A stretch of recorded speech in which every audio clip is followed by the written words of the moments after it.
Voiture de légende, en collaboration avec Eberhard, les montres aux 4 compteurs. Et avec Bardal, les produits de haute performance mécanique.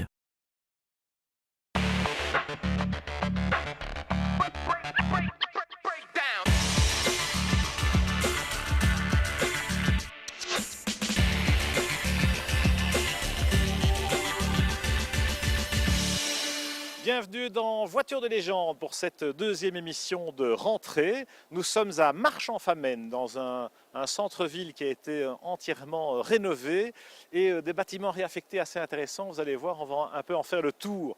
Ce sera le thème de notre émission depuis le Quartier Latin, qui est un hôtel du centre de Marche, qui propose des voitures classiques. Ça s'appelle Classic Car Hotel. On vous donnera les références du site internet à la fin de l'émission. Et une expérience intéressante dans les belles routes de la région, depuis donc Marchand-Famenne. Première étape de notre best-of des vacances encore, on démarre dans un décor peut-être encore plus vallonné, puisque nous mettons le cap sur la Suisse, sur les Alpes et surtout sur les magnifiques lacs environnants. C'est le fameux rallye du printemps des Swiss Lakes.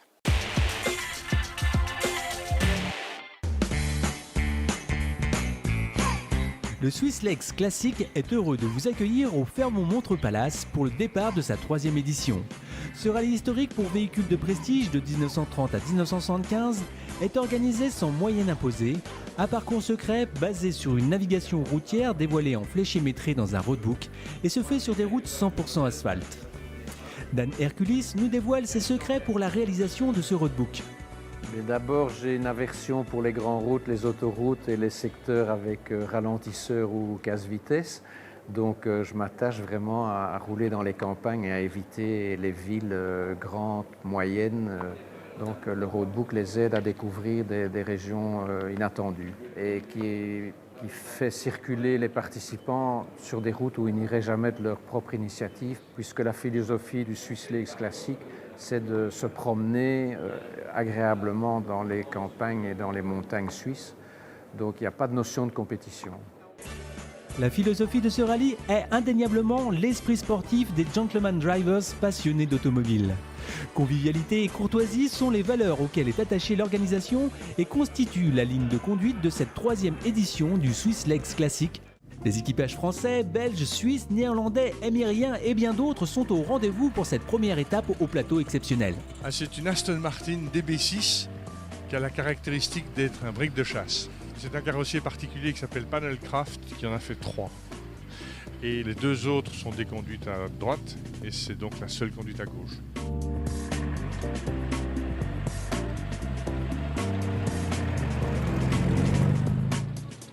Une 250 GT de 1958.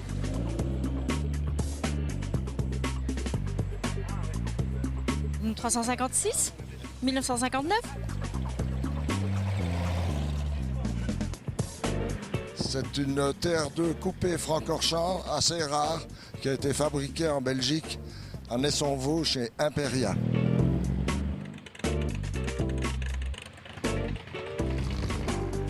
C'est à quelques mètres du lac Léman que les participants s'élancent pour une course de 305 km à travers le Chablais et le Valais.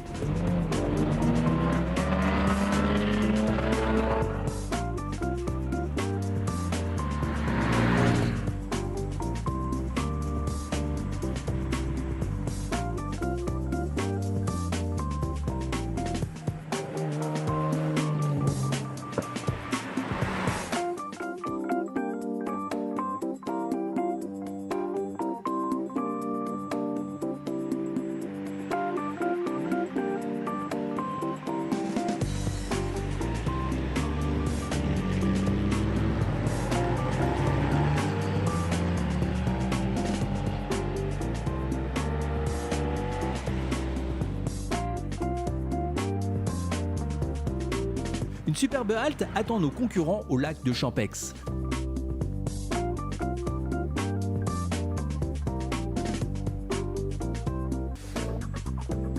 Après s'être restaurés dans ce lieu plein de charme et de tradition, nos concurrents reprennent la route précédés par l'organisation qui circule également dans des classiques comme cette superbe BMW.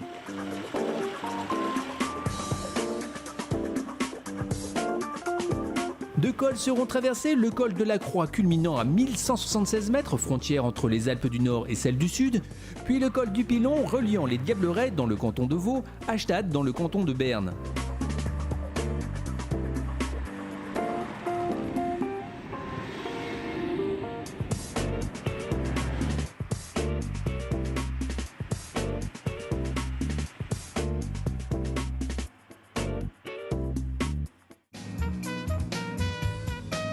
On a eu hier une journée extraordinaire. Alors, il fait semblant de pleuvoir pour que les frileurs mettent leur capote. Nous, on est des optimistes, il n'est pas question qu'on mette notre capote. On va passer dans des endroits merveilleux, on va sentir cette nature, on est ravis d'être là. Vive les Suisses et les routes sont superbes. 2, 1, allez!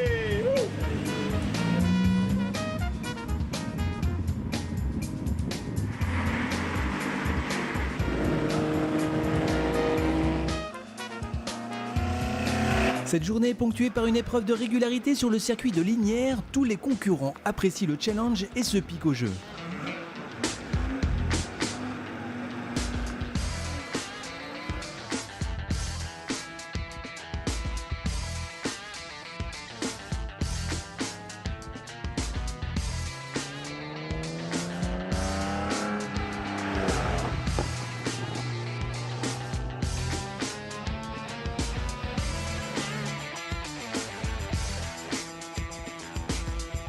La ronde de l'organisation est, disons-le, plus joueuse.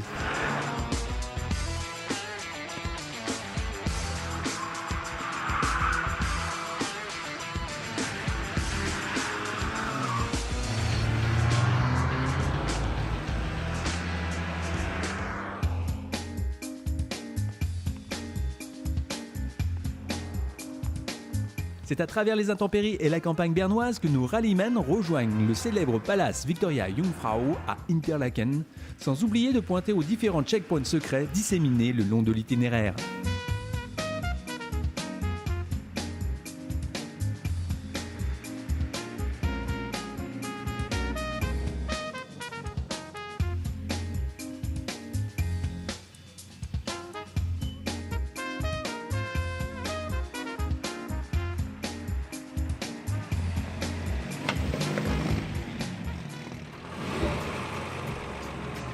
C'est parti pour cette dernière étape du rallye, soit 260 km au travers des cols suisses tels que le Nymphenen Pass, plus haut col routier de Suisse entièrement goudronné, ou encore le Grimsel Pass culminant à 2165 mètres.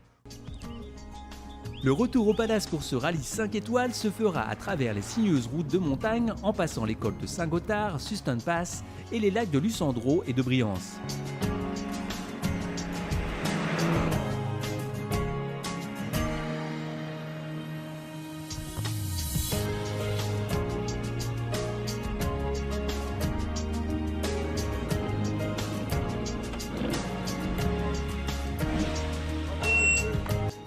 Un concept novateur et unique, un encadrement très haut de gamme, un parcours de choix, des véhicules de prestige, des hôtels luxueux, des repas gastronomiques et une assistance technique reconnue sont sans aucun doute les ingrédients du succès du Swiss Lex Classic.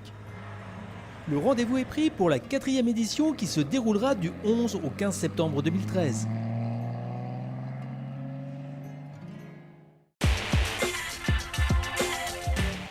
Ah, l'air pur et les belles montagnes de Suisse, ce rallye des Swissley qui est vraiment un grand classique de la saison historique. Nous sommes avec Éric Pousset, le maître des lieux à Marche-en-Famenne, et je peux vous dire que les routes des environs n'ont rien à envier aux Alpes vaudoises, entre autres.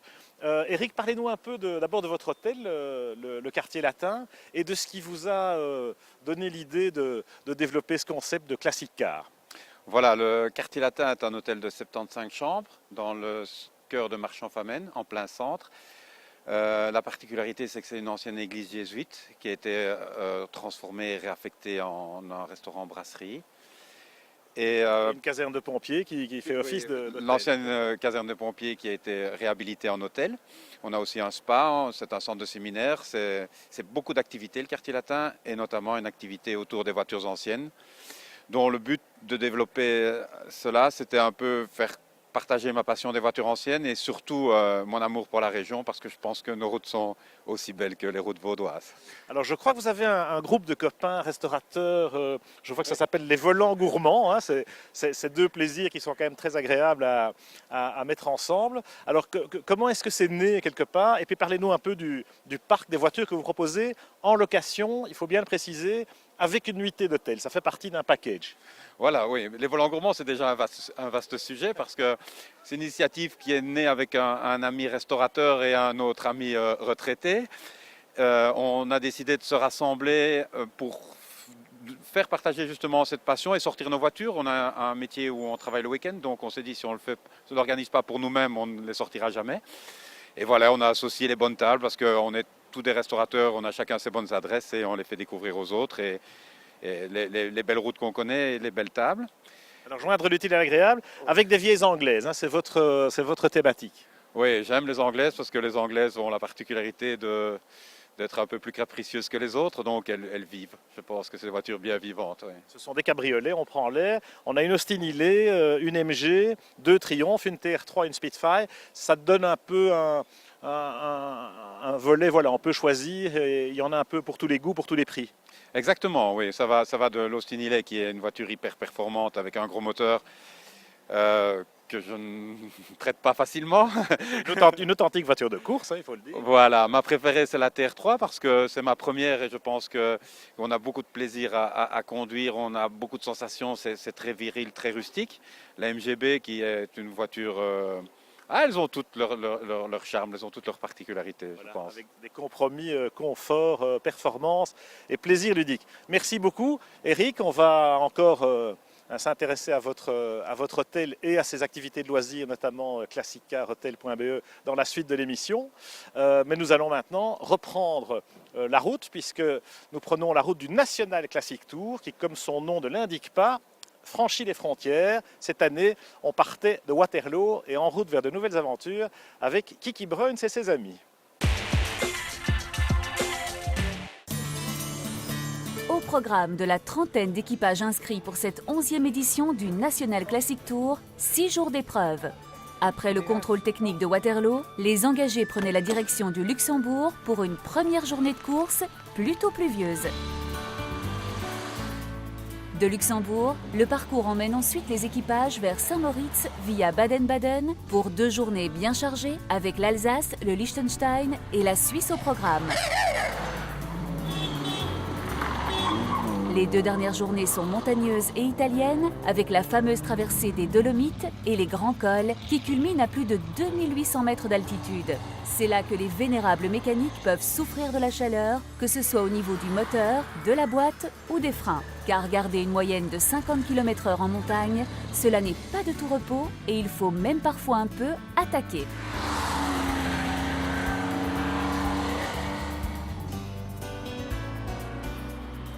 En épilogue, la descente vers la lagune de Venise où est jugée l'arrivée. Tout ce parcours est rythmé par les épreuves chronométrées bien sûr, où la moyenne d'environ 50 km/h est calculée à la seconde. Le boulot de l'équipier est donc primordial pour ne pointer au contrôle ni en avance ni en retard. Autant dire que l'ambiance à bord est plutôt studieuse.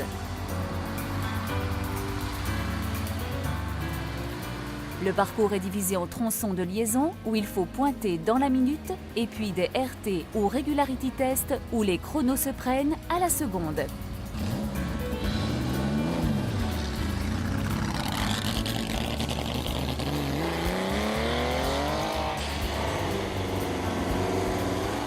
Heureusement, des petites pauses bienvenues viennent distraire quelque peu les équipages de leur conduite et de leurs calculs. Et le soir, l'organisateur a prévu des établissements de charme. Idéal pour soulager les organismes, il ne faut pas le nier, parfois mis à rude épreuve dans ces voitures d'un autre temps. Au classement final, c'est un équipage spécialiste des rallyes de régularité, Jean-Claude et Jacques Castelin, qui ont imposé leur superbe Porsche 904 GTS de 1961. La Porsche 911S de 1967 de Fillier et Lambrecht ne termine pas très loin et empoche la 2e place au nez et à la barbe de la Jaguar XK 120 OTS de Losvelt et de Dane. Christian Dumoulin et sa Mercedes 300 SL terminent de leur côté à une jolie 9e place. Notons également que la Bentley 1937 est bel et bien à l'arrivée, victorieuse dans sa classe s'il vous plaît. Après ces 2000 km bien tapés, place à la détente avec une dernière soirée à Venise. Les voitures ont été laissées en dehors de la ville et c'est en bateau que les participants rejoignent le lieu de la soirée des récompenses. Une remise des prix toujours très conviviale avec les célèbres bielles d'or, fièrement brandies par les deux grands vainqueurs de cette édition 2012, Jean-Claude et Jacques Castelin.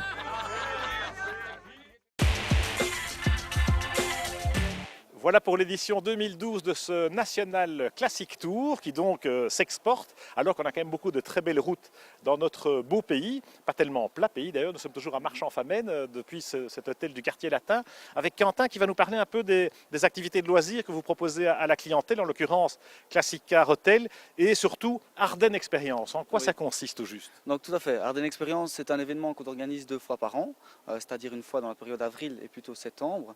Donc fin septembre c'est le week-end. Tout à fait, donc du 27 au 30 septembre. C'est un événement qui regroupe tout à fait tous les conforts et toutes les facilités d'un hôtel 4 étoiles.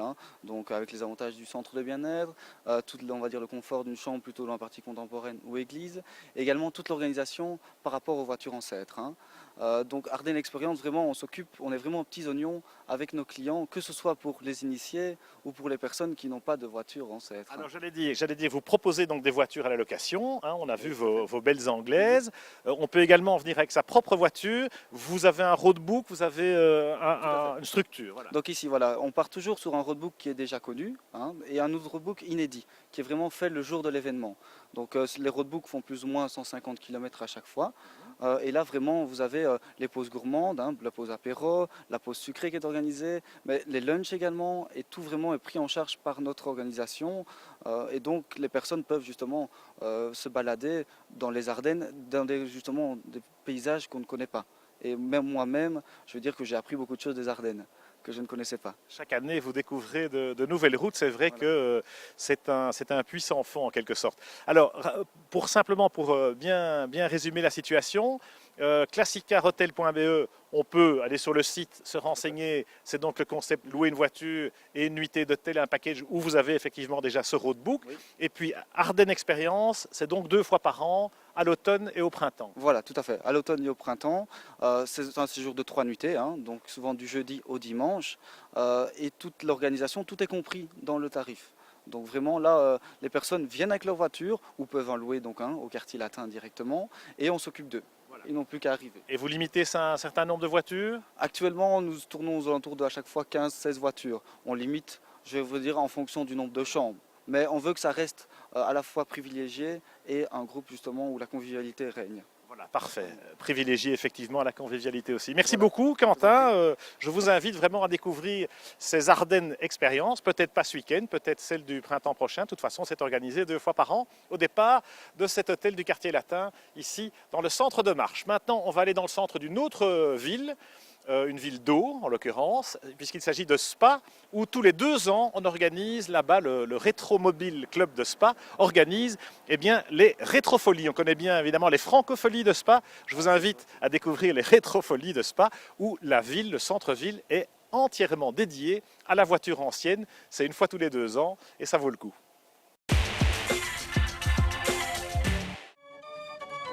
Il se passe toujours quelque chose à Spa. Après les francopholies de la musique et le festival du théâtre, pourquoi pas un festival du véhicule ancien? L'endroit se justifie pleinement en cette ville d'eau qui a vu naître les compétitions automobiles et où s'est créé un des plus beaux circuits du monde, Spa-Francorchamps. Organisés tous les 2 ans, les rétrofolies de Spa ont battu tous les records en accueillant plus de 1000 véhicules anciens dans un centre-ville rendu piétonnier à cette occasion. De quoi faire perdre la tête aux amateurs de belle mécanique. C'est en 1999, à l'occasion du 15e anniversaire, que le Rétromobile Club de Spa a eu l'idée de célébrer cet événement en organisant une grande fête du véhicule ancien. L'idée a été de réserver pendant toute une journée la circulation au centre de la ville de Spa aux véhicules anciens. Non pas sous la forme d'une exposition statique, mais bien sous la forme d'une concentration active où les véhicules anciens peuvent aller et venir librement dans l'enceinte de la ville. Pour parfaire la fête, les spectateurs sont invités à participer gratuitement à cette organisation puisqu'elle rassemble chaque fois un grand nombre de véhicules anciens et des stands dans tout genre. 35 ans que c'est mon hobby. 35. Et qu'est-ce que vous faisiez comme boulot? Je fais toujours de la prothèse dentaire, j'ai pris ma pension, 46 ans de métier. Et je continue à liquider mon stock, c'est mon stock que vous voyez là. Mais de collection tout simplement.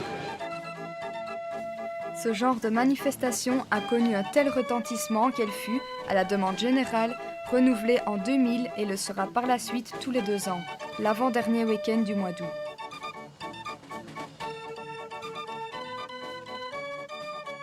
« 30 véhicules étaient sélectionnés pour participer au concours d'élégance qui avait lieu le dimanche après-midi. Une présélection était opérée sur base des véhicules les plus caractéristiques, les plus prestigieux de chaque catégorie. De préférence, les équipages doivent se présenter dans la tenue d'époque du véhicule et les candidats devaient fournir les caractéristiques, l'historique du véhicule présenté, le scénario envisagé afin de servir à la présentation du véhicule et de l'équipage. Les véhicules étaient classés et présentés par catégorie. Véhicules construits avant 1945, de 1946 à 1965 et de 1966 à 1985.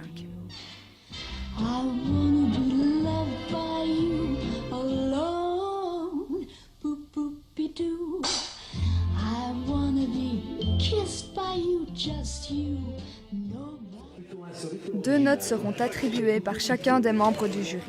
La première note récompense le modèle, l'état de présentation et de restauration du véhicule. La deuxième note récompense la prestation de l'équipage en tenue d'époque. Une autre note concernera le show. La durée de celui-ci est limitée à 4 minutes. Il n'est plus obligatoire, mais est recommandé. Un prix spécial récompensera le meilleur show par catégorie et un super lot récompensera le meilleur, toute catégorie.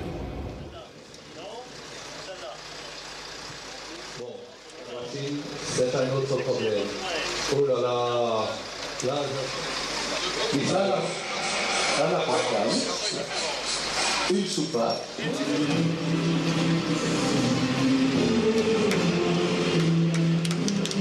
Voilà, il présente le système, donc le trochoïde avec le triangle qui tourne au milieu et qui bien sûr 3 allumages autour. Un rotor de son triangulaire qui tourne sous lui-même autour de l'arbre moteur. Moi, j'avoue n'avoir jamais vu des Mazda RX-7 dans l'état de celle-ci. Extraordinaire. Et ici, c'est pas possible qu'elle reprenne. Et ici, voilà. On en a vendu 87 en 67, 276 en 68 et 270 en 69. En tournant autour de cette fabuleuse machine qui semble vouloir glisser sur le sol, difficile d'admettre que tout cela nous vienne du milieu des années 60.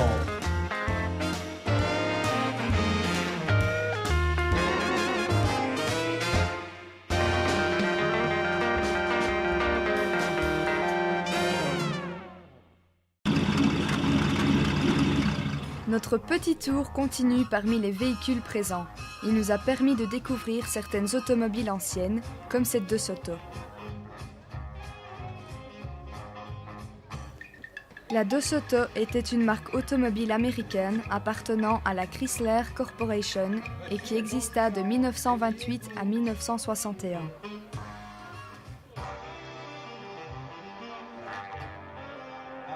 DeSoto fut fondée par Walter Chrysler le 4 août 1928 et fut nommée ainsi en l'honneur d'Hernando DeSoto. Explication. C'est une DeSoto du groupe Chrysler de 1929. 1929, ok. C'est la première fois que vous participez à cette manifestation Rétrofolie? Oui, c'est la première fois. On va une fois essayer, on va voir ce que ça donne. Et quel est votre but? Est-ce simplement l'amusement ou Oui, le fun, comme on dit. Hein? Donc s'amuser, on fait des nouvelles connaissances, on regarde les voitures des autres, on voit les améliorations qu'ils ont apportées aux voitures. Question de rouler un petit peu plus confortablement. Et à propos d'amélioration, combien d'améliorations a-t-elle eu? Celle-là a été modifiée, en fait je ne pouvais pas le dire parce que on l'a modifiée en 12 volts, alors que d'origine cette voiture est en 6 volts. Ça c'est la seule modification qu'il y a, à part ça tout est d'origine. La voiture a été nommée au nom de Hernando de Soto, qui a été un conquistador espagnol, hein, et c'est pour ça que cette voiture s'appelle De Soto 6, puisque c'est une 6 cylindres et Hernando de Soto. Et ici vous avez la tête avec sa lance. La chanson ici de Frank Michael, toutes les femmes sont belles. Toutes les femmes ont un sourire qui parle au cœur. Quelque chose qui ressemble à du bonheur. Certaines ont des prix de beauté et d'autres n'en auront jamais. C'est un Chrysler Impérial Le Barreau de 1928 et il n'y en a que 39 de fait, donc c'est bien possible que c'est le seul ici en Belgique. Tout est d'origine dans la voiture? Oui, tout d'origine. On vient de la refaire. On a travaillé à peu près 2 heures dessus et on vient de finir vendredi passé. Ah, voilà, tout juste pour les rétrofolies. C'est ça, oui. On a vraiment travaillé pour venir ici pour la première fois. C'est la première fois. C'est la première fois. C'est la première fois qu'elle sort. Oui. Il y a 2 ans d'ici qu'on a participé aussi, mais avec une autre voiture. Elle a été construite dans les États-Unis, 39 comme je viens de dire, et on l'a achetée aux Pays-Bas. Nous restons un moment sur les marques américaines, car certaines personnes étaient présentes en dernière minute. Ils pouvaient néanmoins expliquer le pourquoi et comment de l'histoire du véhicule, comme pour ce pick-up Chevrolet. Un véhicule qui a une histoire extraordinaire, puisque malheureusement c'est un véhicule dont le premier propriétaire est un ami proche et décédé.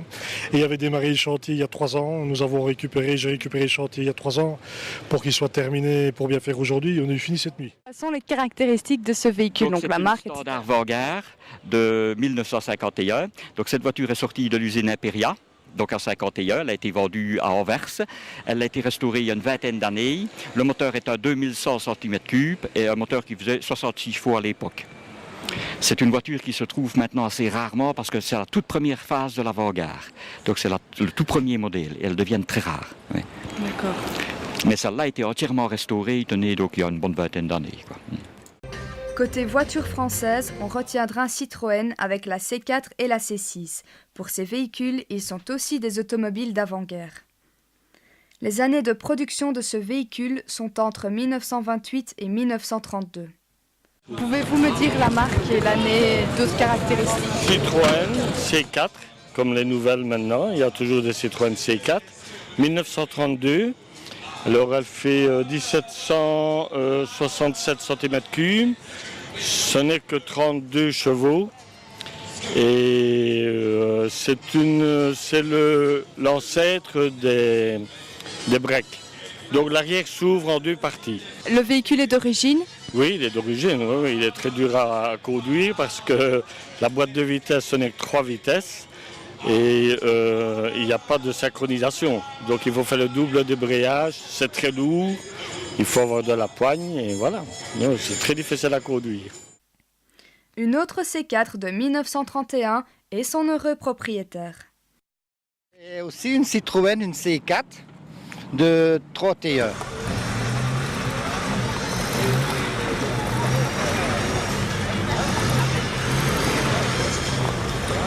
Celle-ci, c'est une Citroën, une C6, une 6 cylindres. De quelle année? 1931. Elle est d'origine, là, son état est d'origine ou il y a eu des modifications? Non, il l'a restauré, il l'a repeint. Uniquement, il n'y a pas eu des pièces qui ont été changées ou... Non. En conclusion de ces rétrofolies 2012, l'accès piétonnier des visiteurs était entièrement gratuit, de même que les parkings mis à leur disposition. C'est donc un public qui a apprécié et qui a répondu présent. 15 000 visiteurs étaient en dessous de la réalité. Les curieux se sont montrés très enthousiastes et les commerçants ont réalisé une de leurs plus belles journées de l'année. Voilà pour ces rétrofolies de Spa. Rendez-vous dans 2 ans, puisque l'événement est organisé tous les 2 ans, le 3e week-end d'août. Et nous, on va se quitter depuis Marchand-Famenne et ce très sympathique hôtel du quartier latin avec ce concept de classique car hôtel. C'est le nom du site d'ailleurs, je vous recommande d'aller y jeter un coup d'œil, classique-car-hotel.be pour vivre notamment ces Ardennes expériences. Il y en a une ce week-end au départ de Marche et de cet hôtel. N'hésitez pas à vous inscrire, à vous renseigner. Ardennes Expérience, vous savez que ce sera également le cas en avril, une édition à l'automne et une au printemps. L'agenda est chargé pour cette rentrée, puisque nous aurons les 12 heures de Huy par exemple. Ce week-end, nous avons également Orthomobile. C'est un événement sympathique ici dans la région, tout près de La Roche, la course de côte de La Roche, la plus belle du pays. 8 km de montée très rapide. C'est une course de côte historique et puis un rallye aussi, un rallye touristique dans la région autour du petit village d'Ortho. C'est organisé par notre ami Lucien Becker. C'est cette année le thème, la thématique, c'est en hommage aux femmes pilotes et en particulier à Gilberte Thirion qui a été une grande vedette du sport automobile des années 50 et 60. Voilà donc pour nos rendez-vous. Ce sera la prochaine émission, comme d'habitude, dernier jeudi du mois sur BTV. Rendez-vous sur notre site internet également pour revoir ce programme et les précédents, www.voituredelégende.be. D'ici là, bonne route et amusez-vous bien.